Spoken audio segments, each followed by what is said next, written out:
water. The basins that I've seen on those, they don't hold a ton of water, so you can flush for a minute, maybe, before you got to refill again. So maybe not the most effective. The most effective, hands down, from a professional standpoint, is going to be what we use in office, which is our irrigator. Which no pun intended. It actually is my favorite pun in all of audiology, because it quite literally is an irrigator that is called ear, E-A-R, regator. Irrigator, yep. And it essentially houses a lot of water, and it allows us to actually have this pressurized, essentially it looks like a gun a little bit. Yeah, it does. But it allows us to control how much water pressure, so we can vary the pressure depending upon your tolerance and actually how stubborn that wax might be. And again, it allows us to go just around the outside of the ear canal in order to get it out. And actually, we have a really great video of our very own Dr. Balderas performing it in office as well.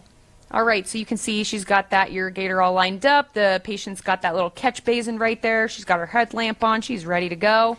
And just as a clarification, we did have permission from this particular individual to be able to use this video and to be able to film as well. Great. So you can see that water stream is starting now, and you can see she's kind of doing these small little circular movements, really trying to get around the outside of that earwax. This person had quite the impaction in their ear, so just going low and slow. That water's flowing the entire time. It is temperature controlled as well. We don't want to do or use any sort of water that's too hot or too cold, because that could make you really, really dizzy. Oh, and there it is. Look at that plug. Wow. And then we also went and did this person's other ear as well, and it was equally as impacted. Honestly, it was one of the best. I think it was on a Friday, so one of the best, most interesting Fridays we've had in quite a while, because that particular day, I think we had like back-to-back irrigation, cerumen or earwax removal. Last week for me, I'm not going to lie, I probably did about 5 sets of ears just like that. And even yesterday, I ended up, so that basin, that water basin at the bottom of the irrigator holds about 4 liters of water.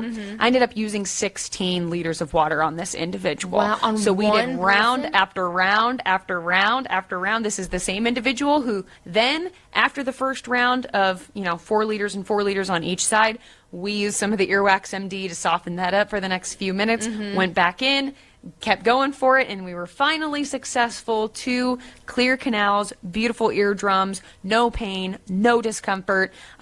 And then we got to the point where we were like, okay, I'm going to be seeing you every 6 months from here on out. Yeah. And we're going to get you on a proactive earwax removal schedule rather than letting it get to this point again, because at this point, this person literally could not hear out of their ears because they were that clogged up. Yeah, and that's the thing too, is that like it really does create a substantial hearing loss when you do not have it well managed. Yeah. And I think too, I mean, everybody says, oh yeah, like, okay, I used cotton swabs or Q-tips or what have you, and I, always feel like I'm getting earwax out. Like, how do I know when this is a problem? Firstly, you'll know when it's a problem because someone will have, I hope, someone will have told you at some point, whether it's your primary care physician, if you did go into an ENT at any point in time, they're like, this is quite a bit of earwax.